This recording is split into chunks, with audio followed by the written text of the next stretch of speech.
Assalamualaikum warahmatullahi wabarakatuh. Sekarang kita sudah masuk di tahap ketiga atau di bagian ketiga tutorial cara sambung pucuk bagi pemula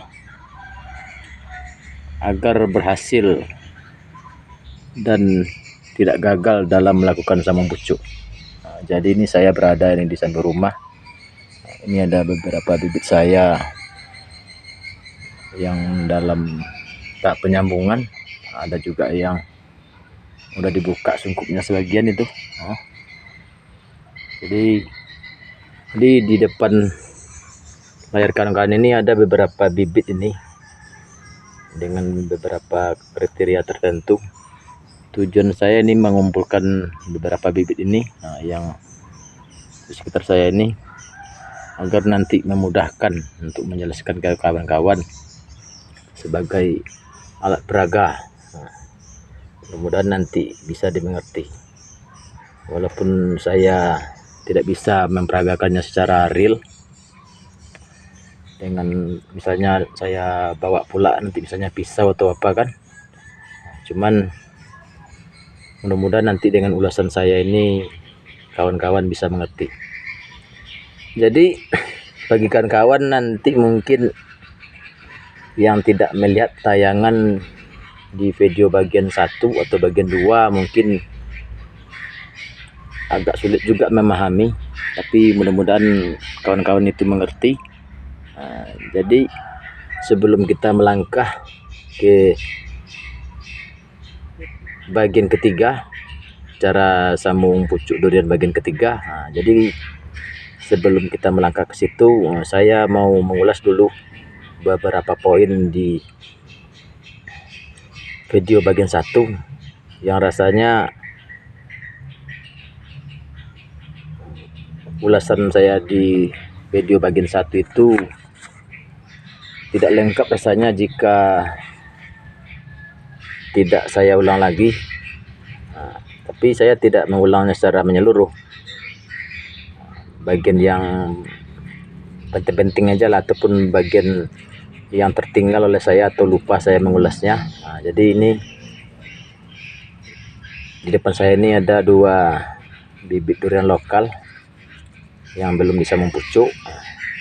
Jadi di bagian video saya yang pertama, saya menganjurkan pilihlah bibit durian itu yang untuk dijadikan seedling itu, pilihlah bijinya itu yang agak bulat.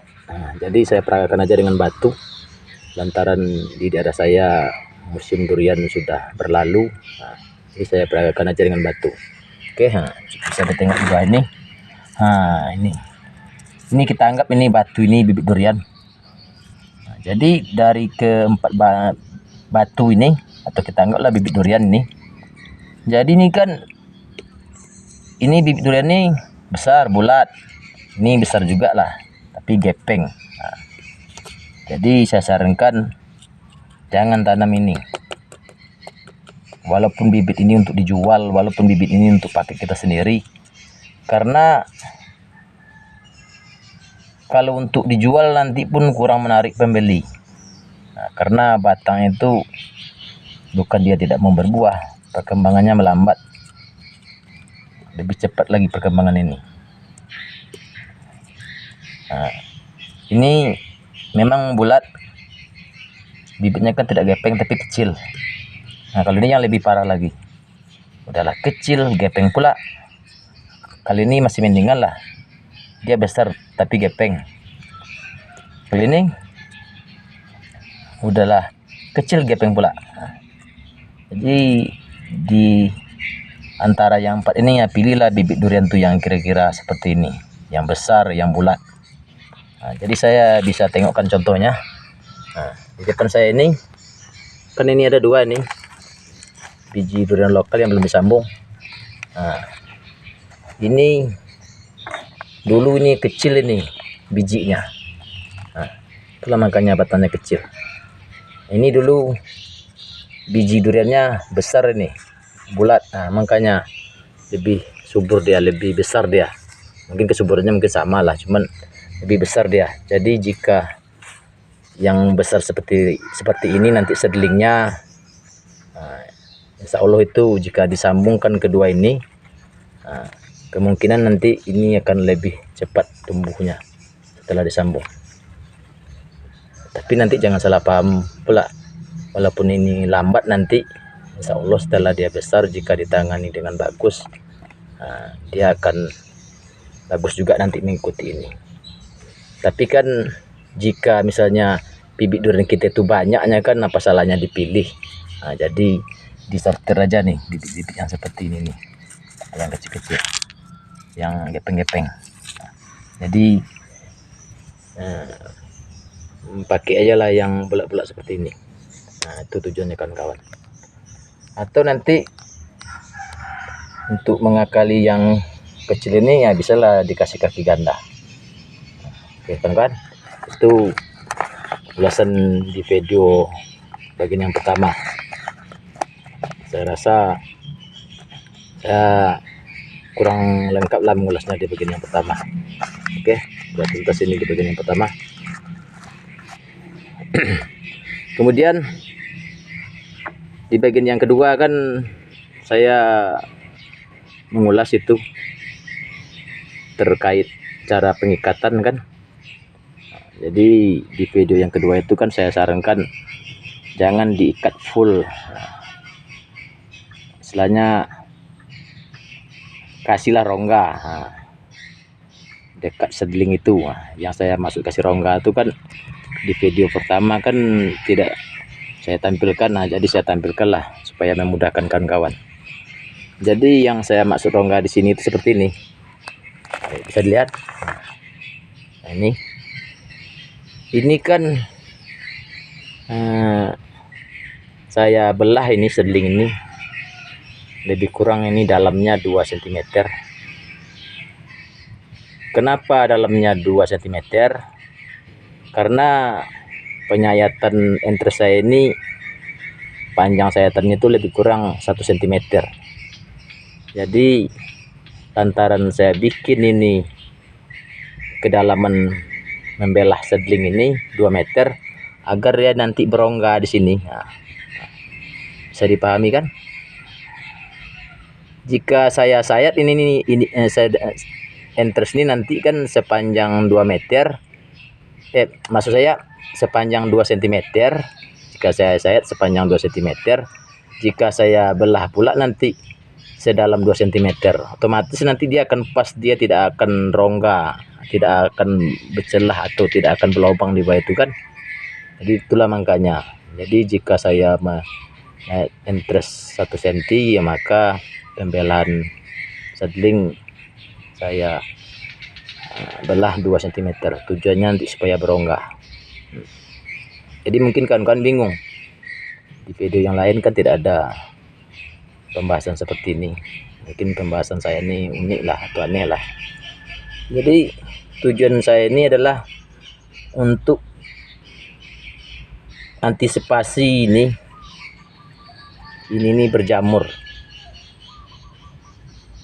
Karena nanti dengan cara seperti ini, andai pun nanti entes kita ini muda berkerut, kalau masih muda tuh entes tuh nampak berkerut dia ini. Nah, ini contohnya. Ini kan entes ini berkerut ini. Jadi lantaran entes ini masih muda, jadi nanti jika saya bikin nanti entes yang muda itu seperti ini, saya tengokkan lah. Oke, ini kan. Misalnya saya sayat 1 meter, saya sayat 1 cm, sedelingnya saya belah pula nanti kedalaman 1 cm, kan dia pas. Tidak ada rongga di sini kan. Jadi kalau yang seperti ini nih biasanya saya lakukan untuk entes yang tuanya ini. Entesnya ini, batang entesnya ini terlalu tua. Jadi saya pas-paskan aja. Walau tak ada rongga di bawah tak apa-apa. Soalnya entes yang tua ini dia tidak terlalu banyak menyimpan air, tidak terlalu lembab. Jadi tidak apa-apa saya rapatkan. Jadi nanti resiko air mengendap di dalam itu tuh minimnya. Jadi kalau minim, insya Allah dia tidak akan berjamur, dia akan berhasil. Tapi kalau misalnya interest kawan-kawan itu mudah seperti ini, ini mudah nih kemarin, ini mudah nih kemarin, kan? Jadi nanti jika penyayatan interest kawan-kawan itu 1,5 cm misalnya kan, ya belahlah ini 2,5 cm, minimal lebihkan 1 cm agar dia berlubang seperti ini, berongga. Jadi nanti jika interest ini mudah kan, batang ini mudah kan, nah banyak dia menyimpan air itu. Jadi nanti setelah kita sambung dia, jika nanti air di dalam media ini nanti lambat mengering atau karena beberapa faktor misalnya kan, atau kita tidak mengontrol penyiraman atau terkena air hujan nanti secara tidak sengaja kan, nah, jadi nanti jika menumpuk nanti sari makanan ataupun lendir dari dalam batang durian itu kan kayak pelender dia itu kan sari makanannya tuh. Jadi kalau menumpuk dia nanti sari makanan durian itu di dalam sambungan kita ini.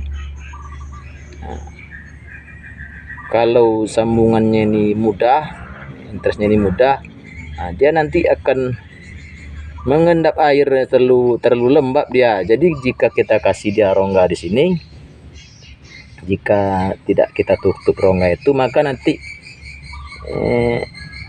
adalah semacam apanya, istilahnya airnya ini tidak jadi mengendap di sini, ya, turun ke bawah. Nah, bisa dilihat kan kawan. Nah, itulah cara saya. Nah, bisa dipahami sejauh ini. Jadi nanti jika kawan-kawan nanti istilahnya melilit, memakai interest yang mudah, lakukanlah seperti ini. Jika memakai interest yang lebih tua, tidak apa-apa, tidak dikasih rongga, seperti ini. Dan ikatlah seperti ini, jangan ditutup lubang ini. Ini salah satu cara untuk menghindari jamur. Jadi kalau salah satu cara untuk menghindari batang ini menghitam, batang ini membusuk. Jadi kalau dengan cara ini bisa mengatasinya, berarti kan pucuk ini tak jadi membusuk. Kalau tak jadi membusuk, berarti kita berhasil.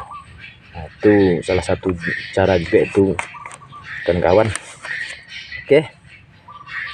Kemudian barulah kita masuk di bagian yang ketiga. Jadi yang saya bahas barusan ini poin-poin video, poin-poin yang harus saya terangkan di bagian kedua.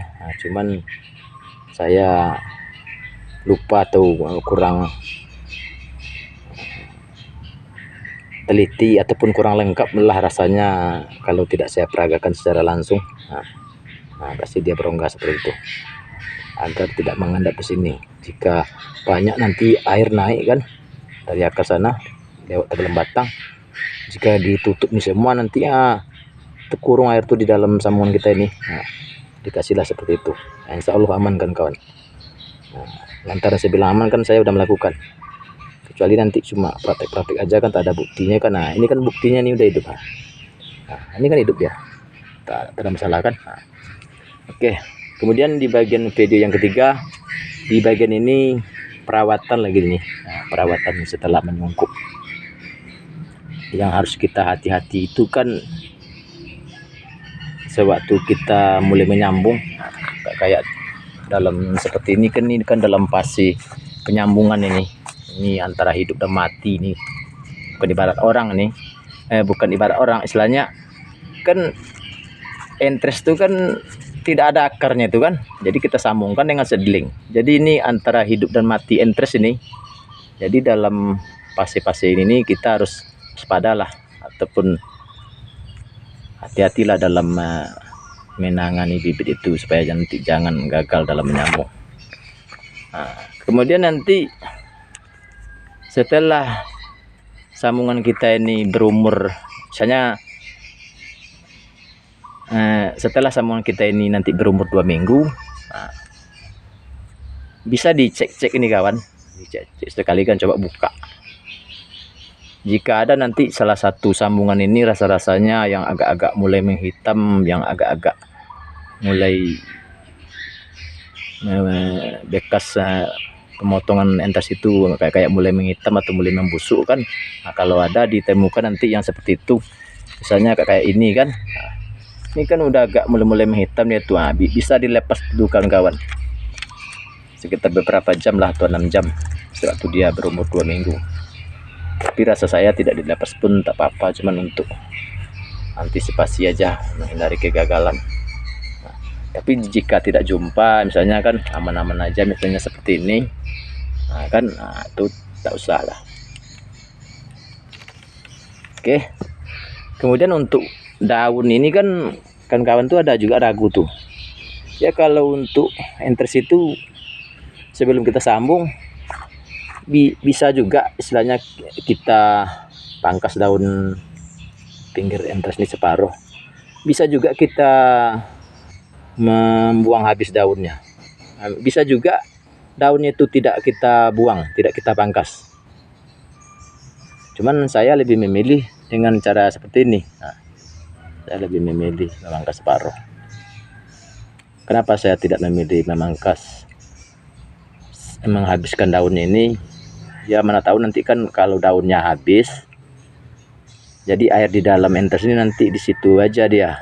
Tapi kalau ada daun di sampingnya, mungkin airnya itu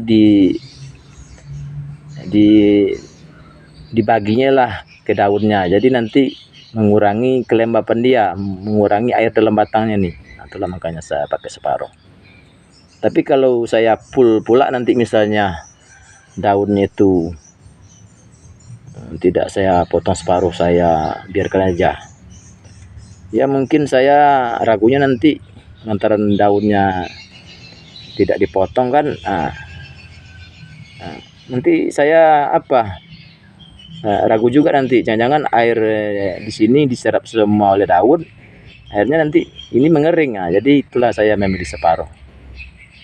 Ada juga saya memilih yang tidak memangkas, tidak memotong itu di pucuk yang terlalu muda. Nah, kayak ini dulu nih sekitar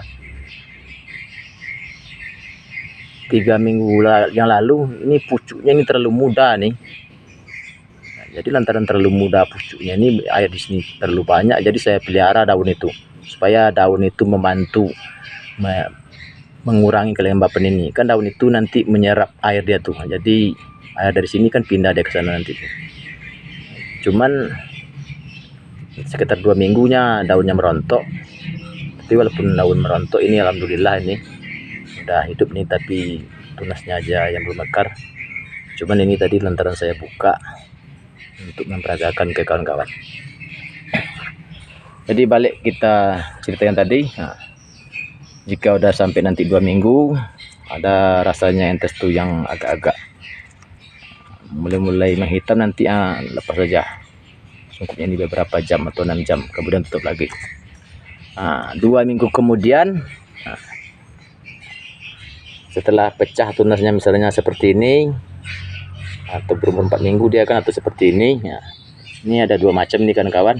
Ini saya cuma memakai 1 mata tunas, ini saya memakai 3 mata tunas ini kan kawan. Jadi terserah aja lah. Tak ada apanya nih, tak ada patokannya. Cuman jangan sampai pula kawan-kawan pakai nanti 6 mata tunas. Ya sepaling tidaknya lah 3 atau 4 lah paling banyaknya ya. Tapi ini ada juga yang pakai 1. Jadi nanti udah dalam keadaan seperti ini kan kawan, nah biarkan aja dia dulu di tempat yang teduh selama beberapa minggu ataupun sebulan lah ataupun lebih. Intinya mungkin kita tidak bisa berpatokan dengan waktu atau dengan hari atau dengan minggunya, cuman kira-kira aja lah kayak tinggian bibit tuh. Ini contohnya kira-kira kayak tinggian dia misalnya udah 30 cm ataupun lebih kurang 30 cm lah. Ini kebetulan tingginya 40 nih, lantaran 40 ini lantaran terlalu tinggi saya sambung tidak ke pangkal. Jadi kira-kira nanti seperti ini dia kan, udah 30 cm, cuman 30 cm nya jangan diukur dari tanah di bawah ini, diukur dari tanah di media tanam. Nah, kira-kira segini lah besarnya. Kira-kira mulai udah berdahan lah dia, misalnya ini kiri kanan. Nah, tuh pindah kali itu kan kawan ke tempat yang terkena sinar matahari. Nah, kira-kira udah seperti inilah dia, udah berdahan dan ini kan 1 2 3 4. Nah, pindahkanlah dia, istilahnya udah mulai berdahan buah seperti ini. Nah, ini udah sekitar sebulan pula lah, udah 2 minggu pula ini sekitar setelah saya pindahkan. Nah, dulu ini lebih kurang seukuran inilah dia. Nah, ini lantaran lebih cepat dilakukan penyambungan, jadi ini dan ini penyambungannya tidak sama. Nah, jadi kalau udah seperti ini udah bisa dipindahkan ke sinar matahari. Nah, untuk media tanamnya udah bisa diganti nih dengan polybag yang agak besar. Oke kawan-kawan, jadi kalau kawan-kawan bertanya untuk media tanam tuh ya terserah lah. Misalnya ini sekam padi dengan tanah diaduk perbandingan 50-50. Sekam padi yang melapuk pun jadi juga, sekam padi yang masih baru bisa juga. Ataupun jika nggak ada di tempat kawan sekam padi, serbuk gergaji, serbuk kayu gitu yang halus itu, jika ada nanti pengolahan kayu diperaput kan, nggak apa-apa juga tuh. Tapi jika kawan-kawan bertanya untuk pupuk, kalau saya rasanya kalau umur segini nih saya tidak menyarankan untuk dipupuk. Yang mana saya maksud itu pupuk kimia, soalnya nanti takut salah dosis, nanti kan menguning yang percuma aja kita kan. Jadi cari aman aja lah kawan-kawan, walaupun bibit itu rasanya kurang cepat perkembangannya, sabar aja lah, itu pupuk kimia. Yang kemudian saya pun tidak menganjurkan pupuk kandang untuk di usia-usia yang segini nih, takut nanti berjamur kan. Jadi kalau kesimpulannya, saya tidak anti pupuk kandang, saya tidak anti pupuk kimia. Jadi tunggulah bibit itu agak-agak besar dulu, kira-kira tinggi 50 meter up, 50 cm up, atau 1 meter up. Oke kan, mungkin itu dulu ulasan saya. Jika ada yang mau ditanyakan silahkan bertanya, saya akan menjawab dengan senang hati kan. Jadi nanti kawan-kawan itu jika ragu, jika bingung, bertanya aja lah, soalnya kan udah 3 episode ini kan tutorialnya ini kan tidak diperagakan secara lengkap. Alat peraganya itu tutorialnya itu tidak terlalu real, istilahnya kan. Kadang kan kita tengok nanti cara menyayat, cara apa kan, ini kan lantaran cuma mengulas saja di 3 video ini ya, jadi mungkin saya merasa adalah sebagian kawan-kawan yang kurang paham. Jadi silakan aja bertanya. Jadi nanti jika saya tidak bisa, jika nanti kawan-kawan tidak bisa mengerti nanti dengan jawaban saya, akan saya coba nanti bikinkan video yang realnya menjawab pertanyaan kawan-kawan itu. Oke, terima kasih atas perhatian. Mohon maaf atas segala kekurangan. Assalamualaikum warahmatullahi wabarakatuh.